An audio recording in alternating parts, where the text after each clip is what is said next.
अपराधियों का half encounter पर इलाहाबाद हाईकोर्ट की यूपी पुलिस को फटकार आई है। वक्त से पहले प्रमोशन पाने के लिए आरोपियों का हाफ एनकाउंटर किया जाता है और ये तभी मुमकिन है। सोशल मीडिया पर तारीफ पाने के लिए हाफ एनकाउंटर मुमकिन है। ये हाईकोर्ट की तरफ से सख्त टिप्पणी है। आरोपी को सजा देना पुलिस का काम नहीं है। इलाहाबाद हाईकोर्ट का कहना है सुप्रीम कोर्ट की गाइडलाइंस का पालन नहीं तो एसपी, एसएसपी, कमिश्नर अवमानना के लिए जिम्मेदार होंगे। तो यूपी में हाफ एनकाउंटर के मामले बढ़ते जा रहे थे और इसी को लेकर इलाहाबाद हाईकोर्ट ने बयान दिया है। क्या कहा है और कैसे फटकार लगाई है, एक एक पॉइंट के जरिए समझ लेते हैं। सजा देने का अधिकार कोर्ट को है, पुलिस को नहीं है, ये बात इलाहाबाद हाईकोर्ट की तरफ से कही गई है। प्रमोशन पाने की मंशा से हाफ एनकाउंटर होने का शक। इसके अलावा सोशल मीडिया पर प्रसिद्धि पाने के लिए हाफ एनकाउंटर की बात भी कही गई।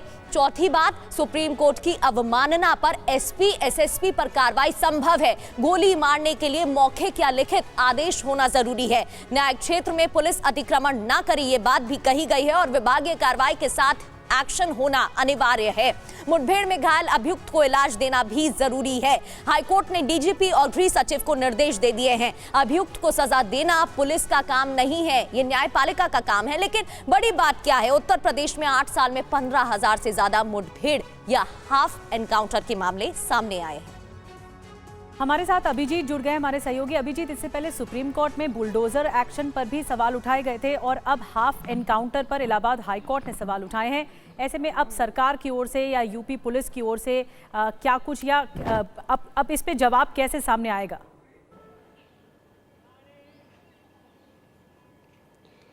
देखिए, इलाहाबाद हाईकोर्ट ने बिल्कुल स्पष्ट किया है कि जो ये हाफ इनकाउंटर हो रहे हैं उस पर बड़े सवाल खड़े होते हैं। जिस तरीके की टिप्पणी जो है इलाहाबाद हाईकोर्ट की तरफ से आई है और उन्होंने कड़ी फटकार पुलिस को लगाई है। उन्होंने स्पष्ट कहा है कि या तो सोशल मीडिया पर लोकप्रियता पाने के लिए, वीरता पुरस्कार पाने के लिए या फिर प्रमोशन पाने के लिए इस तरीके के जो तरीके हैं उसके इस्तेमाल किए जा सकते हैं। तो हाईकोर्ट का मत इसमें स्पष्ट है। इससे पहले जब सुप्रीम कोर्ट ने बुलडोजर एक्शन पर कड़ी टिप्पणी की थी, उसके बाद भी अभी तक की अगर बात करें तो हाफ इनकाउंटर्स की संख्या जो है वो लगातार बढ़ती जा रही है। उत्तर प्रदेश में हर दूसरे दिन, आए दिन छोटी छोटी घटनाओं में भी पुलिस मुठभेड़ में अपराधी पकड़े जाते हैं। और सबसे बड़ी बात यह है कि गोली जो है वो या तो घुटने के नीचे पैर में ही लगती है या फिर ज़्यादातर लोग इसमें घायल होते हैं और मुठभेड़ में पकड़े जाते हैं। तो ये जो एक पैटर्न है उसको लेकर हाईकोर्ट ने एक टिप्पणी की है। एक आरोपी को जमानत देते हुए ये टिप्पणी जो है हाईकोर्ट की तरफ से आई है। हालांकि अगर हम बात करें तो सुप्रीम कोर्ट की तरफ से जब बुलडोजर एक्शन के ऊपर ये कहा गया था और उसके बाद अगर